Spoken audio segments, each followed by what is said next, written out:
అసెంబ్లీలో పీపీటీకి అవకాశం అడిగితే అంత భయం ఎందుకని మాజీ మంత్రి జగదీష్ రెడ్డి అన్నారు. పీపీటీ మీరు పెట్టండి, తమకు అవకాశం ఇవ్వండి, తెలంగాణలో అసలు దొంగలెవరో బయటపడతారని చెప్పారు. అవకాశం ఇస్తే నీటి వాటాపై రేవంత్ చేస్తున్న ద్రోహాన్ని ఎండగడతామని జగదీష్ రెడ్డి అన్నారు. తర్వాత మీరు అయిపోయిన తర్వాత మీ ముఖ్యమంత్రి మాట్లాడతారా, మీ ఇరిగేషన్ మంత్రి లేదా ఇంకేమైనా తెచ్చుకున్న ఇంకో మంత్రులు మీ ఇద్దరికంటే ఇంకా తెలివైన మంత్రి మీ దాంట్లో ఎవరైనా ఉంటే మాట్లాడుకోండి, మాకు అభ్యంతరం లేదు. ఎంతసేపు చెప్తారో చెప్పుకోండి. ఆ తర్వాత మా పార్టీకి అవకాశం ఇవ్వండి. అదే పీపీటీలో మేము కూడా చెప్తాం. మీరు ఏదైతే చెప్పినరో ప్రజలకు మేము కూడా అదే పద్ధతిలో అదే శాసనసభ నుంచి చెప్పాలి.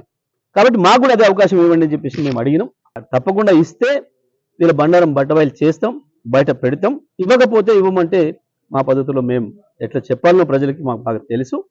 తెలంగాణ ప్రజల్ని ఎట్లా జాగరూకం చేయాలనో, కాంగ్రెస్ చేస్తున్న దుర్మార్గాల్ని, రేవంత్ రెడ్డి ప్రభుత్వం చేస్తున్న దుర్మార్గాన్ని, ద్రోహాన్ని ప్రజలకు ఎట్లా ఎండగట్టాలని ఎండగడతాం.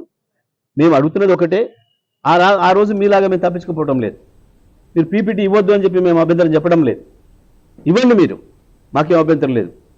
కానీ అదే శాసనసభలో అదే కంటిన్యూ చేస్తూ మీ ముఖ్యమంత్రి, మీ ఇరిగేషన్ మంత్రి మీరు అలసిపోయి కూర్చున్న తర్వాతనే మాకు అవకాశం ఇవ్వండి.